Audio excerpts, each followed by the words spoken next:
சத் பரபிரம்மனே நமக. ஓம் தத் சத் பரபிரம்ம குருவே நமக. ஆனைமுகன் ஆறுமுகன் நம்பிகை பொன்னம்பலவன் ஞான குருவாணியை உள்நாடு மதி பருதி எரி நீர் கால்வான் அவனி இயமானன் வடிவாய் எல்லா அதிபதியாய் அனைத்துமாய் அல்லாத அறிவுருவை அகத்துள் வைப்பாம். திருச்சிற்றம்பலம். சசிவண்ணபோதம் என்ற சாஸ்திரத்தை நூலை நாம் கற்றுக்கொண்டு வருகின்றோம். சென்ற வகுப்பில்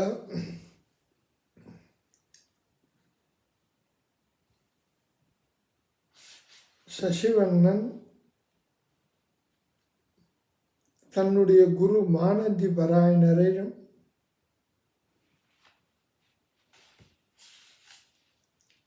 பிறவி கடலை தாண்டுவதற்கான உபாயத்தை எனக்கு சொல்ல வேண்டும் என்று கேட்டான். பிறவி பெருங்கடலை நான் எப்படி தாண்டுவது? அவர் என்ன சொன்னார்? கப்பலில் ஏறுனா பிறவி கடலை தாண்டலாம்ட்டார். உணர்வனும் அங்கமேறும் அறிஞர் அகழ்வரேன்னு நட்டார். ஞானம் வந்துச்சுன்னா அந்த கப்பலில் யானை கப்பலில் ஏறுனா கடலை தாண்டலாம்னு சொல்லிட்டார். சொன்ன உடனே சசிவண்ணன் வாலியனை இறைவனடி தொழுது வருபவமாம் ஆலியினை அகலும் அறிவு அருளுக என அவரே அப்படிங்கிற. வாலியனை இறைவன் அடி தொழுது வருபவமாம் ஆலியினை அகலும் அறிவு அருளுக எனவே. குருவை பார்த்து நீழூடி வாழ கடவுதுன்னு துதிக்கிறேன். நீங்கள் நீண்ட காலம் வாழணும் அப்படின்னு சொல்லி தொழுது, அதாவது அவருடைய திருவடியை வணங்கி, என்ன திருவடியை வணங்கி எனக்கு தொன்று தொட்டு வருகின்ற, அதாவது மாறி மாறி தொடர்ந்து வந்து கொண்டு இருக்கக்கூடிய அந்த பிறவிங்கிற சமுத்திரத்தை தாண்டுவதற்கு ஒரு ஞானத்தை நீங்கள் இருக்குன்னு சொன்னீங்க. அதை நீங்கள் எனக்கு உபதேசித்து அனுக்கிரகம் செய்ய வேண்டும் என்று சசிவண்ணன் மானந்தி பாராயணர்கிட்ட கேட்குறேன். பிறவி கடலை தாண்டுவதற்கு ஞானங்கிற கப்பலில் ஏறனா தாண்டலாம்னு சொன்னீங்க. அந்த ஞானத்தை எனக்கு உபதேசம் பண்ண வேண்டும் அப்படின்னு சொல்லி நீங்கள் நீடூழி வாழணும் அப்படி திருவடியில் வணங்கி கேட்டான். அப்படிங்கிறதெல்லாம் நம்ம பார்த்தோம் சென்ற வகுப்பில். அதுக்கு என்ன சொன்னார்? இப்போ அறிவு ரெண்டு பிரிவாக இருக்குது. பர அறிவு என்றும் அபர அறிவு என்று இரண்டு பிரிவாக இருக்கின்றது அப்படின்னு பெரியவர்கள்லாம் சொல்லியிருக்காங்க. உண்மை அதுதான். பர அறிவு அபர அறிவு, பரஞானம் அபரஞானம், பரவித்தை அபரவித்தை அப்படின்னு ரெண்டு வித்தை ரெண்டு ஞானம் இருக்கிறது அப்படின்னு சொன்னார். சொல்லிட்டு அந்த ஞானத்தையும் கொஞ்சம் சொன்னார். அபர உணர் வரும் அறைகள் முதல் அகிலகளையும் உபரவம் அது அற உதவும் உணர்வு பர உணர்வே அப்படின்னு சொன்னார். அபர உணர்வு அபர ஞானம் அப்படின்னா என்னன்னு கேட்டேன்னா, வேதங்கள் பூரா இருக்கின்றன. அதெல்லாம் கர்மகாண்ட பக்தி காண்டத்தை சொல்லியிருக்கு. அதோடு சேர்ந்த மற்ற கலைகள் எல்லாமே அபரஞானம். இதெல்லாம் அபரஞானம். வேதத்தை படிச்சிருந்தாலும், வேதத்தில் கர்மகாண்டத்தில் இருக்கிறதெல்லாம் செய்தாலும் அதெல்லாம் அபரஞானம்ட்டார். அதில் ரிக்கி அஜுர் சாம அதர்வணம் வேதம் 4 வேதங்கள் இருக்கிறது. சிச்சை, கற்பம், வியாக்கரணம், நிருத்தம், சந்தசு, சோதிடம் அப்படின்னா 6 அங்கங்கள் இருக்கின்றன வேதத்துக்கு. இவையெல்லாம் இலக்கணத்தை சொல்லுகிறது. வேதத்தில் இலக்கணத்தை சொல்லுகிறது. அந்த 6 அங்கங்களும் அதெல்லாம் அபரவித்தைன்ட்டார். அது அது வரைக்கும் அதெல்லாம் ஆத்மாவை பற்றி கூறாது. வேதங்களும் 6 அங்கங்களும் ஆத்மாவை பற்றி கூறாது. அதனால அதுக்கடுத்து யாகாதி கர்மங்கள்லாம் எப்படி செய்யணும்னு சொல்லியிருக்கு. இதுகெல்லாம் அபர ஞானம்னு பேர். இதெல்லாம் அபர ஞானம்,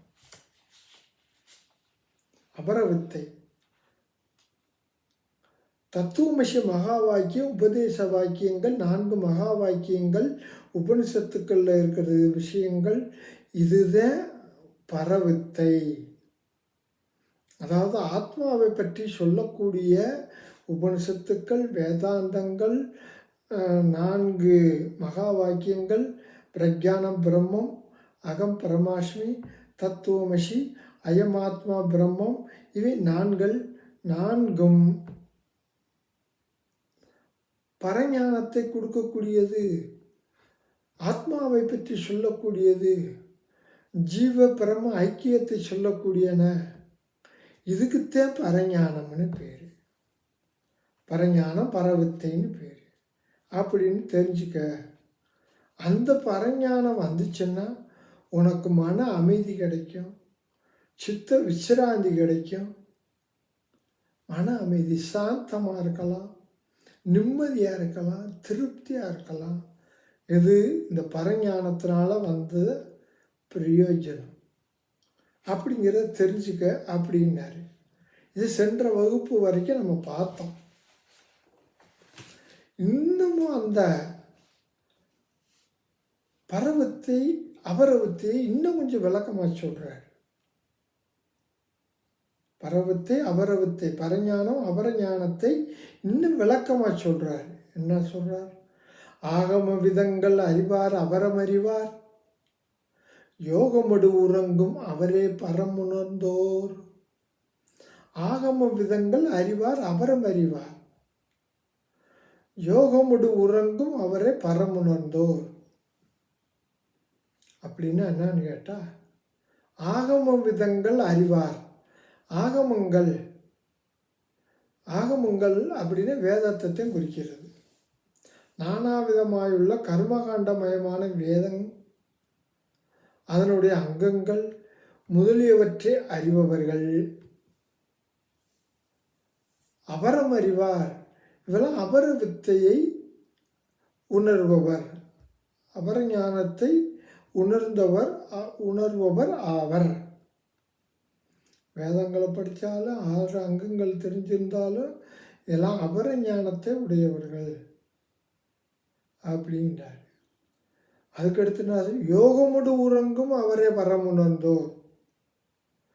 அதாவது சித்த விருத்தி நிரோதரூப யோகத்தோடு மித்தையா பிரபஞ்ச விஷயத்தை நித்திரையுற்றிருப்பவரே பரத்தை உணர்பவராவர். அதாவது என்னன்னு அர்த்தம்னு கேட்டால், உறங்கும் அப்படின்னா உலக விஷயங்களை, அந்த விஷயத்தை அதை எடுத்துக்கிறாமல் இருக்கணும், அதை விட்டுறணும். அதுக்குத்தான் உறங்குன்னா விட்டுறதுன்னு அர்த்தம்.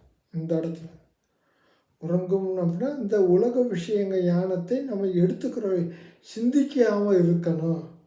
அதுக்குத்தான் உறங்கும். மனது உலக விஷயங்களை நினைக்காமல் இருக்கிறதுக்குத்தான் உறங்கும்னு அர்த்தம். அதுக்கு பிறகு யோகமோடு, யோகம்னா இந்த இடத்துல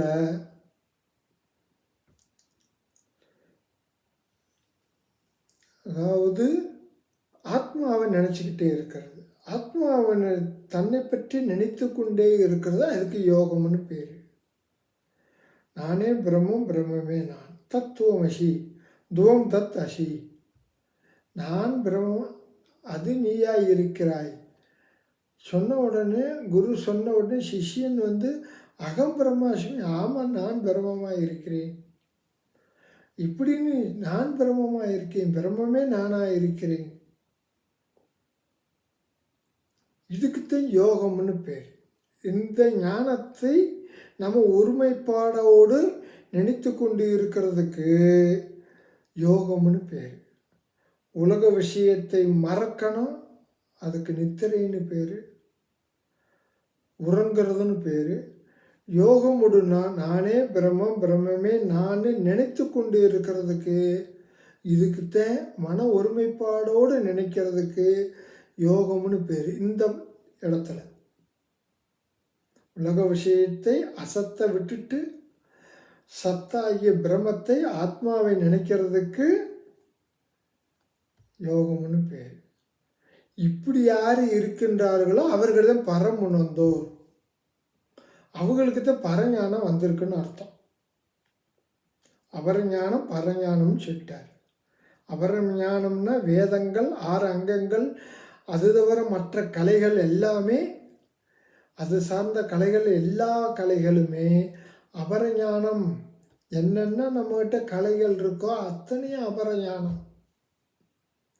உலக விஷயத்தை உலக விஷய ஞானத்தை விட்டு, உலக விஷயத்தை பற்றிய எண்ணங்களை விட்டு ஆத்மாவை கேட்டு தெரிந்து, அந்த ஆத்மாதே நானே பிரம்மம், பிரம்மமே நான், அகம் பிரமாஸ்மி அப்படின்னு தெரிஞ்சு, அந்த பிரம்மமே நான் நம்ம ஒருமைப்பாடோடு மனதில் நினைக்கிறதுக்கு யோகம்னு பேர்.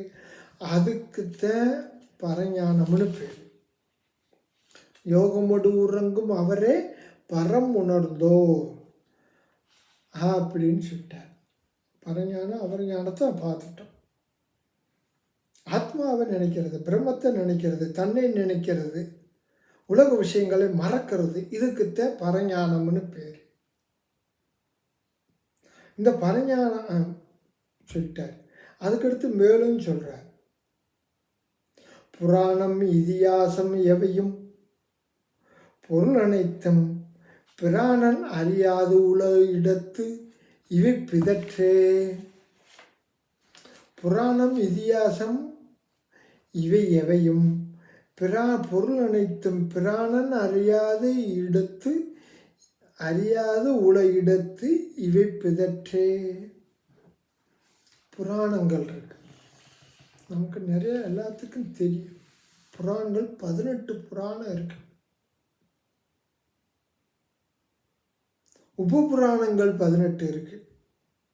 புராணம் 18, உபபுராணம் 18. பிரம்மம், பதுமம், விஷ்ணு, சைவம், பாகவதம், நாரதீயம், மார்க்கண்டேயம், ஆக்னேயம், வௌசியத், பிரம்மவை வர்த்தம், லிங்கம், இலங்கம், வராகம், ஸ்காந்தம், வாமனம், கூர்மம், மச்சியம், காரூடம், பிரம்மாண்டம் என புராணம் 18 வகைப்படும். இப்படி 18 வகையெல்லாம் இருக்குது. இதை இயற்றியவர் வியாசர் இயற்றியிருக்கிறார்.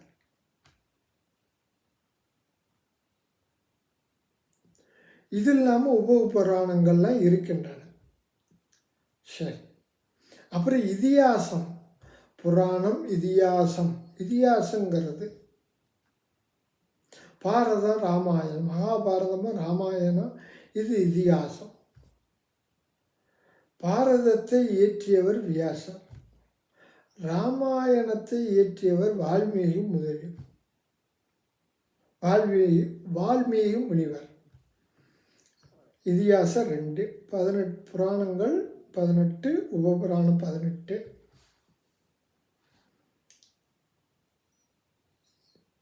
இவை எல்லாம் ஒருத்தர் கேட்டு தெரிஞ்சிருக்காங்க, படிச்சிருக்காங்கன்னு வச்சுக்கிடுவோம். இந்த புராணங்களை படிச்சிருக்காரு, இதிகாசங்களை படிச்சிருக்காரு, கேட்டிருக்காரு. அதான் ராமாயணம் மகாபாரதத்தெல்லாம் கேட்டிருக்காரு, படிச்சிருக்காரு ஒருத்தர். அப்படின்னா பொருள் அனைத்தின் பிராணன் அறியாத உல இடத்து இவை பிதற்றேன்ட்டார். இப்படி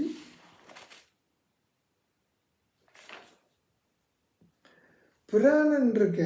பிராணன்னா உயிர்னு பேர், மூச்சுன்னு எடுத்துக்கலாம்.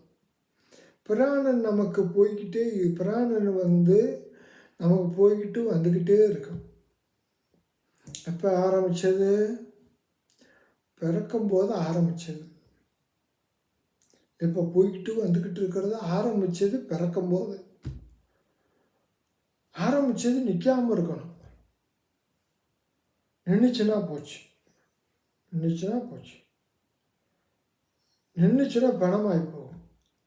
பிராணன் பிறந்ததுலேருந்து சாகிறது வரைக்கும் ஓடிக்கிட்டு இருக்கு. அது நின்று போச்சுன்னா செத்து போனேன்னு அர்த்தம். இது எல்லாத்துக்கும் தெரியும். பிராணன் ரொம்ப முக்கியம். உசுறு இருக்கான்னு பாரு, நாடி ஓடுதான்னு பாருன்னு சொல்கிறாங்களா இல்லையா?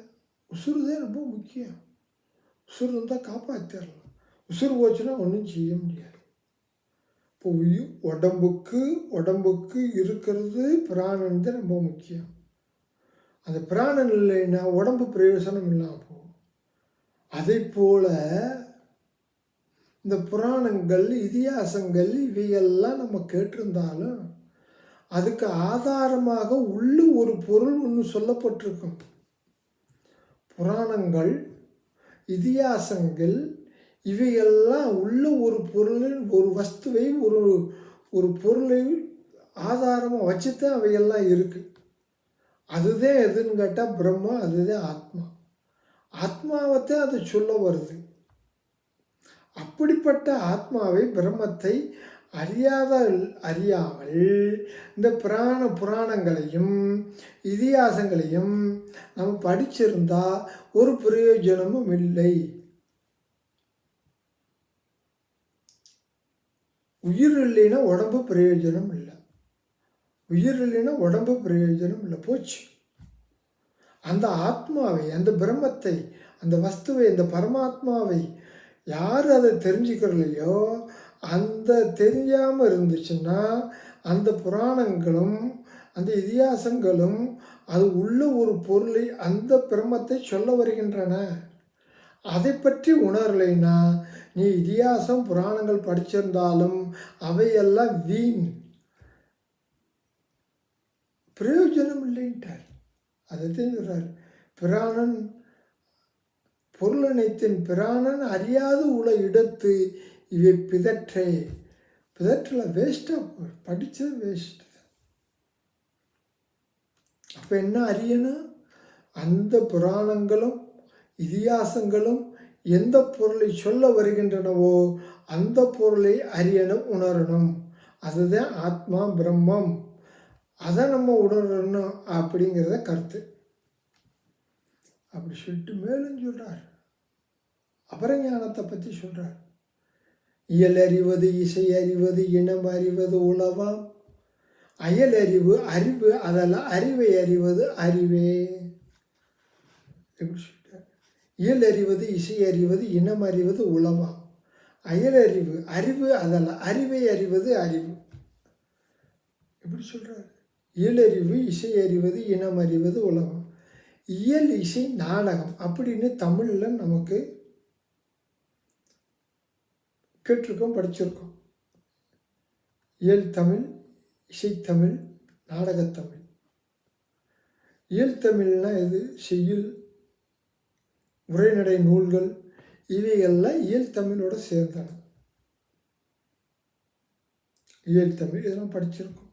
உரைநடையெல்லாம் படித்து மனப்பாடம் பண்ணி செய்யுள் படிச்சிருக்கோம். பெரிய இதெல்லாம் படிச்சிருக்கோம். அதுக்கடுத்து இசைத்தமிழ், அதாவது செய்யுளோட இசையோட அந்த செய்யுள்களை நம்ம தாளத்தோடு கூடி படிக்கிறது, பாடுறது, இதுக்கு இசை தமிழ்னு பேர். ஒரே செய்யுளை ராகம் இல்லாமையும் படிக்கிறான், ராகத்தோடையும் படிக்கிறோம். ராகத்தோடு படித்தோம்னா அது இசைத்தமிழ். ராகம் இல்லாமல் வாய்ச்சோம்னா அது இயல் தமிழ் அப்படின்னு எடுத்துக்கலாம். அப்போ இசைத்தமிழ், இயல் அறிவு, இசை அறிவு, அப்புறம் நாடகத்தமிழ்னு ஒன்று இருக்குது. நாடகத்தமிழ்னா நாடகம் போட்டு அந்த கருத்தை வந்து சொல்கிறது. அதாவது நூல் எடுத்து படிக்க நேரம் இல்லாதவங்களுக்கும், இந்த வேலைக்காரர்கள்லாம் இருக்காங்க அவங்களுக்கும், படிக்க தெரியாதவர்களுக்கும் நடித்து காட்டி நல்லறிவு புகுட்டுவதற்குரிய நெறியை தழுவி நிற்கும் நூல்கள், அதுக்குத்தான் நாடகத்தமிழ்னு பேர். நல்லதங்கால் நாடகம், இப்போ நாடகம் நிறையா நாடகம்லாம் போடுறாங்க. வில்லி பாரத நாடகம், இதெல்லாம் நாடகத்தமிழ். அப்போ இசைத்தமிழ், இயல் அறிவு, இசையறிவது, இயலறிவு, இசையறிவு, நாடகத்தமிழ், இது மூணுமே வந்து எல்லாம் தெரிஞ்சிருந்தாலும் அப்படின்னு மூணு இருக்குது. இயல், இசை, நாடகம்னு மூணு அறிவு இருக்குது. இதெல்லாம் அனாத்ம ஞானம்னு பேர். ஆத்மாவை பற்றி சொல்லாது, இதெல்லாம் ஆத்மாவை பற்றி சொல்லாது. இயலோ இசையோ நாடகமோ ஆத்மாவை பற்றி பிரம்மத்தை பற்றி சொல்லாது. அதனால இது அனாத்ம ஞானம்னு பேர். அதனால் வந்து அந்த ஞானம் உண்மையான ஞானம் கிடையாது, அது அறிவு அல்ல. அந்த ஞானம் உண்மையான ஞானம் கிடையாது. என்னதேன்னு புராணங்களை அப்புறம் மனப்பாடம் பண்ணியிருந்தாலும், ராமாயணம் மகாபாரதம் எல்லாம் மனப்பாடம் பண்ணியிருந்தாலும், கேட்டிருந்தாலும், படிச்சிருந்தாலும், இதெல்லாம் அனான்ம ஞானம், யதார்த்த ஞானம் கிடையாது. அறிவு அறிவது அறிவே. அறிவு சுரூபமாக, சிற்சுரூபமாக, சைத்தன்யமாக, சுயஞ்சோதியாக இருக்கின்ற அந்த பிரம்மத்தை அறியக்கூடிய அறிவுக்குத்தான், ஆத்மாவை அறியக்கூடிய அறிவுக்குத்தான் யதார்த்த ஞானம், உண்மையான ஞானம் அப்படின்னு தெரிஞ்சுக்கிட்டேன். அதே உண்மை. அறிவை அறிவது அறிவு. அறிவுங்கிறது எது? சித்து. எது சித்து? சத்து, சித்து, ஆனந்தம். சத்தாகவும் சித்தாகவும் ஆனந்தமாக இருக்கிறது எது? அதுதான் சைத்தன்யம், அது பிரம்மம், அதுதான் ஆத்மா. அந்த ஆத்மாவை அறியக்கூடிய அந்த ஞானம் இருக்கே, அதுக்குத்தான் ஞானம்னு பேர். அதுக்குத்தான் உண்மையான ஞானம், யதார்த்த ஞானம். பாக்கி எல்லாமே அனான்ம ஞானம் அப்படின்னு சொல்லிட்டார். அது இந்த பாட்டினுடைய அர்த்தம். இயல் அறிவது, இசை அறிவது, இனம் அறிவது உளவாம், அயல் அறிவு, இதெல்லாம் உண்மையிலேயே அனான்ம அறிவாகும். அறிவை அறிவது அறிவே. அறிவு சுரூபமாக இருக்கக்கூடிய ஆத்மாவை அறியக்கூடிய ஞானத்துக்குத்தான், அதுக்குத்தான் யதார்த்த ஞானம்னு பேர். இதுக்குத்தான் பரஞானம்னு பேர்.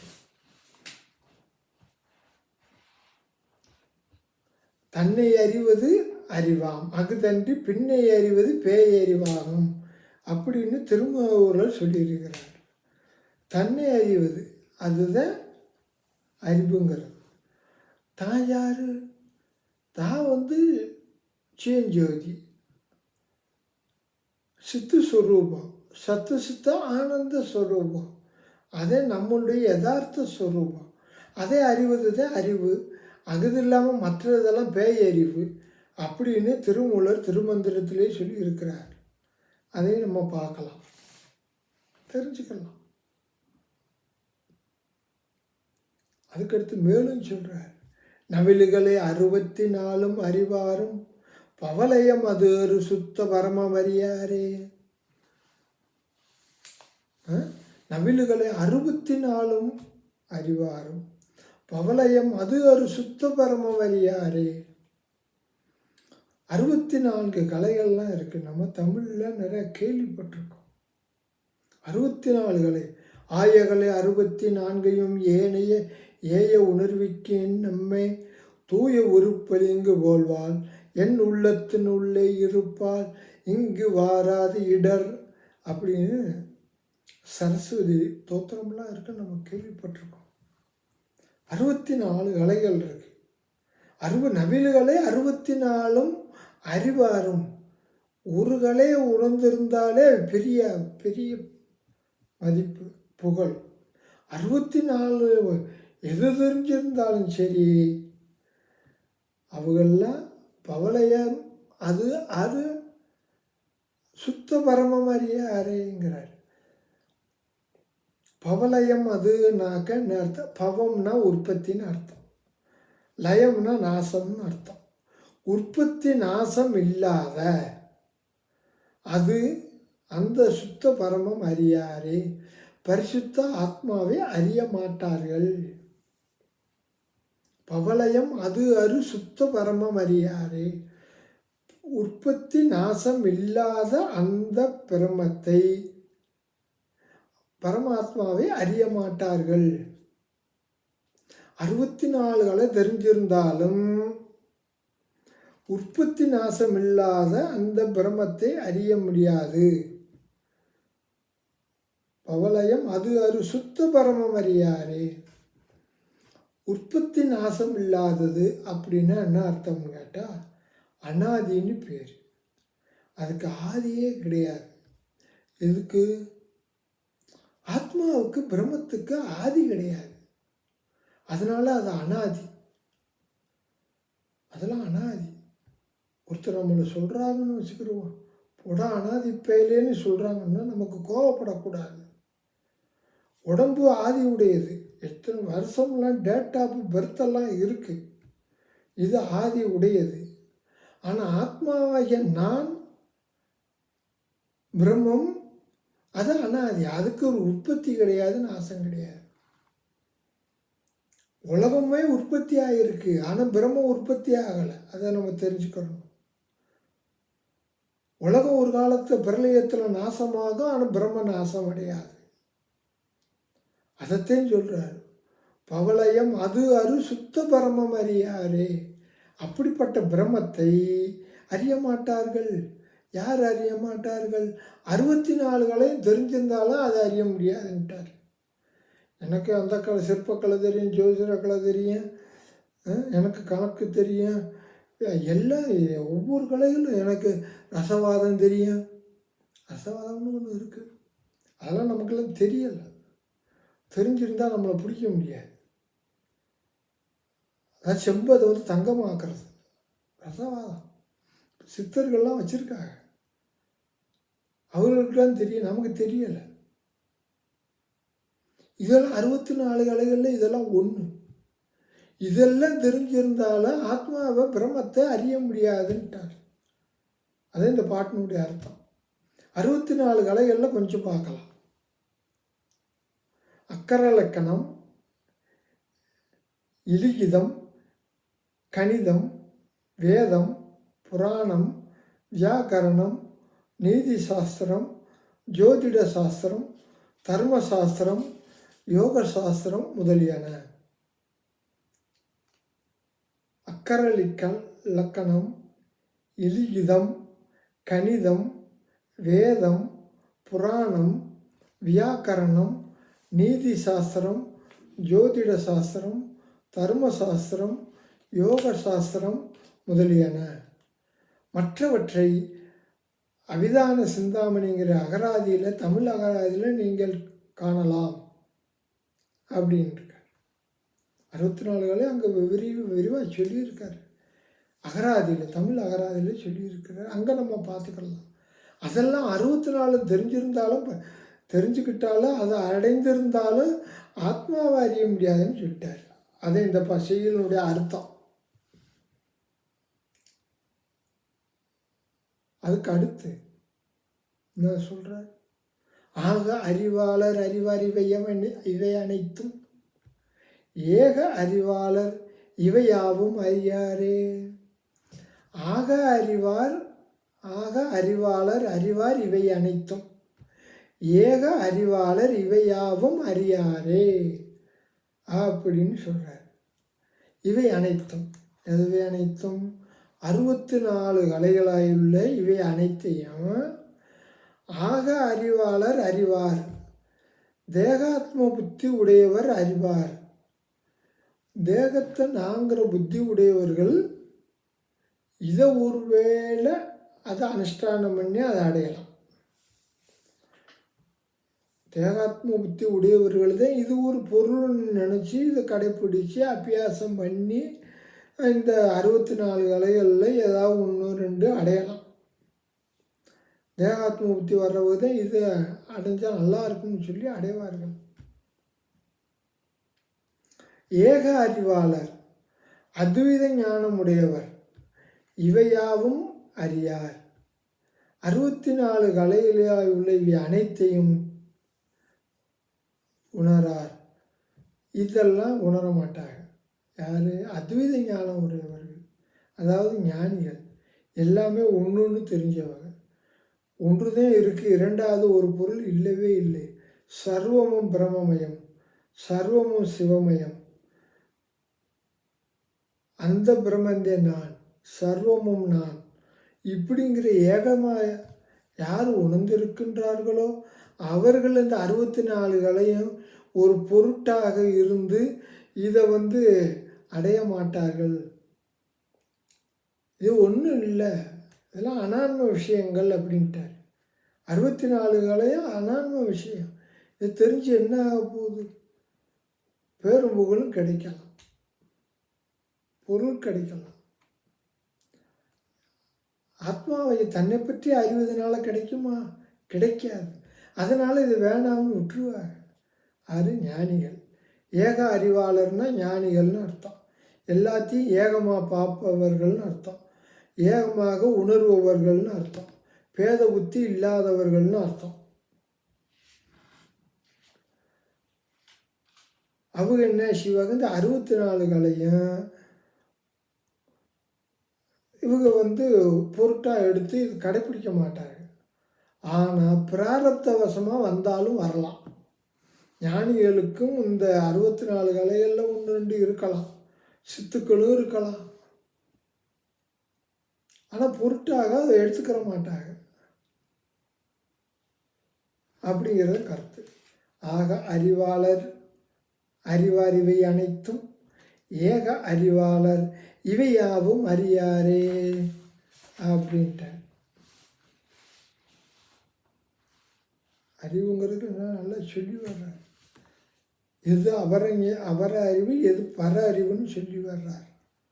அதுக்கடுத்து சொல்கிறார், ஐயறிவறிந்து அவை அடங்கினவரேனும் மெய்யறிவில்லாதவர் வீடு எது பெறாரே.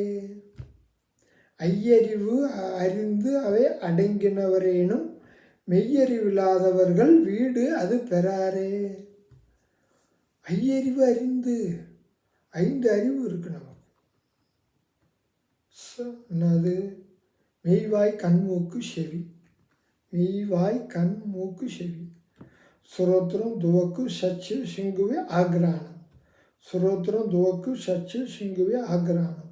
சுரோத்திரம்னா காது கேட்கறது, தூக்கினா உடம்பு பரிசுத்தன்மை அறியறது, சச்சுனா கண்ணு பார்க்கறது, ரூபத்தை அறியறது, சச்சு சிங்குவைனா நாக்கு சுவை அறியறது, ஆக்ரானம்னா மூக்கு வாசனை அறியறது. இது 5 இந்திரியங்களும் 5 விஷயங்களை அறிகின்றன. சப்தம், வரிச, ரூப, ரச, கந்தம். அப்போ இந்த 5ஐயும் அடக்கி இருக்கார் ஒருத்தர். அடக்கி தியானத்தில் இருக்கிறார். அப்படியே எல்லாத்தையும் இந்திரியங்கள் எல்லாம் செயல்படாமல் ஒரே தியானத்தில் இருக்கிறார். அப்படியெல்லாம் இருக்கிறார். அப்படியெல்லாம் தடுத்து இந்திரியங்களை விஷயங்களில் செல்ல விடாமல் தடுத்து மனதை ஒரே யாபகத்தில் இருந்தாலும் மெய்யறிவில்லாதவர்கள், தத்துவ ஞானம் இல்லாதவர்கள், உண்மை ஞானம் இல்லாதவர்கள், ஆத்மாவை பற்றிய ஞானம் இல்லாதவர்கள், பிரம்மத்தை பற்றிய ஞானம் இல்லாதவர்கள், யதார்த்த ஞானம் உண்மையான ஞானத்தை பற்றி உண்மையான அறிவு சுரூபமாக இருக்கக்கூடிய ஆத்மாவை பற்றி அறியாதவர்கள் வீடு பெறார். வீடு பெற்று அடைய மாட்டார்கள். மோட்சத்தை அடைய முடியாது, அடைய மாட்டார்கள்ன்றார். நிறையா பேர் நான் தியானத்தில் இருந்தேன், ரொம்ப நேரம் தியானத்தில் மணிக்கணக்கில் இருப்பேன் பாரு. மணிக்கணக்கில் இருந்தாலும் உனக்கு ஞானம் இல்லைன்னா மோட்சம் இல்லைன்ட்டார். எல்லாரும் ஆன்மீகத்தில் இருக்கிறோம்னா நீ தியானம் பண்ணுறீங்களா அப்படின்னு கேட்பாங்க. அம்மா தியானம் பண்ணியிருந்தாத்தே ஆன்மீகத்தில் இருக்கிறோம்னு அர்த்தம், அவங்க நினைப்பு. ஆனால் இந்த இடத்துல என்ன சொல்கிறாரு, தியானத்திலேயே நீ எல்லாம் எந்த கரணம் எல்லாத்தையும் நீ விஷயங்களில் செல்ல விடாமல் என் இந்திரியங்களை அடக்கி இருந்தாலும் உனக்கு ஞானம் இல்லைன்னா, ஆத்மாவை பற்றிய ஞானம் இல்லைன்னா உனக்கு மோட்சம் இல்லை. மெய்யறிவில்லாதவர்கள் வீடு அது பெறாரே அப்படிங்கிறார். தியானத்துக்கும் ஞானத்துக்குள்ள வித்தியாசத்தை சொல்லிட்டார். தியானத்தினால அதுவும் கொஞ்ச நாள் தியானத்தில் இருக்கிறது வரைக்கும் மனசு அமைதியாக இருக்கலாம். ஆனால் ஞானம் வந்திருந்தாத்த மோட்சம் கிடைக்கும். தியானத்தினால மோட்சம் கிடைக்காதுங்கிறத வித்தியை சொல்லிட்டாரு. அந்த விஷயத்தை சொல்லிட்டார் இந்த பாட்டில். ஐயறிவறிந்து அவை அடங்கினவரேனும் மெய்யறிவில்லாதவர்கள் வீடு அது பெறாரே அப்படின்னு சொல்லிட்டார். சரி, அதுக்கடுத்து மேலே என்ன சொல்கிறார், மெய்மெய் அறிவல்ல தமிழ் வேறு அறிவதெல்லாம் தம்மை அறியும் அறிவதே அறிவுதானே. மெய்மெய் அறிவல்ல தமிழ் வேறு அறிவதெல்லாம் தம்மை அறியும் அறிவதே அறிவுதானே. தமிழ் வேறு அறிவதெல்லாம் தம்மை காட்டிலும் ஆத்மாவை காட்டிலும் பிரம்மத்தை காட்டிலும் பின்னமாக அனான்ம விஷயங்களை அறிகின்ற அறிவு அனைத்தும். தமிழ் வேறு அறிவதெல்லாம் மெய்மை அறிவல்ல, யதார்த்த ஞானம் கிடையாது.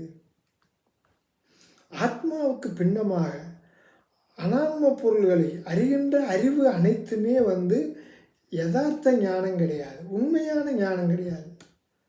தம்மை காட்டிலும் ஆத்மாவை காட்டிலும் வேறு எதெல்லாம் அறிஞ்சிருக்கோமோ அந்த அறிவெல்லாம் உண்மையான ஞானம் கிடையாதுன்ட்டார், உண்மையான அறிவு அல்லன்ட்டார். தம்மை அறியும் அறிவதே அறிவுதானே. தன்னை பற்றி, ஆத்மாவை பற்றி, தன்னுடைய யதார்த்த சுரூபத்தை பற்றி, உண்மையான நிலையை பற்றி, நம்மளுடைய உண்மையான நிலை எது, நம்ம யார், சரீரம் இருக்குது, சரீரத்துக்குள்ள சரீரின்னு ஒருத்தர் இருக்கான், அவன் யார் அப்படிங்கிற விஷயத்தை அறிபவன் அவன்தான் தன்னை அறியக்கூடிய அறிவு. அதுக்குத்தான் அறிவுன்னு பேர். பிரத்யேக அபின்ன பிரம்மரூபமாகிய தம்மை அறியும் அறிவே யதார்த்த ஞானமாகும். பிரத்யேக அபின்ன பிரம்மரூபமாகிய தம்மை அறியும் அறிவே யதார்த்த ஞானமாகும். பிரத்யேக அபின்ன அப்படின்னா உள்ளீடாக, பிரத்யேகனா உள்ளீடான்னு அர்த்தம். அபின்னா பிரிக்க முடியாத, உடம்புக்குள்ளேயும் உடம்புலையும் உடம்புக்கு வெளியிலையும் ஒன்று, உடம்புக்குள்ளே இருக்கிறது ஆத்மா, வெளியில் இருக்கிறது பிரம்மம், இந்த ரெண்டும் பிரிக்க முடியாமல் ஒன்றாக இருக்கிறது. சுவரடி வெளி போல பிரத்யேக அபின்ன அதன் பிரம்மம். அப்படிப்பட்ட தன்னை அறிய, அப்படிப்பட்டதே நான், அதே அகண்டமாக இருக்கின்றேன், அதை அறிவதே உண்மையான ஞானமாகும் அப்படின்ட்டார். மெய்மை அறிவல்ல தமிழ் வேறு அறிவதெல்லாம் தம்மை அறிவதே அறிவுதானே. மேலும் அடுத்த வகுப்பில் நம்ம பார்க்கலாம். அடியேனையால் அருள்மேனி சாற்றி படி மீது வந்த பரணே, கொடியனே நாதிமைப்பளவில் எங்கனே வீடளித்த கண்ணா கடை போகக்கார். தந்தை தாயாவானும் சார்கதியங்காவானும் அந்த மிலா இன்ப நமக்கு இவானும் எந்த நுயிர் தானாகுவானும் சரணாகுவானும் அருள் கோணாகுவானும் குரு. திருச்சிற்றம்பலம்.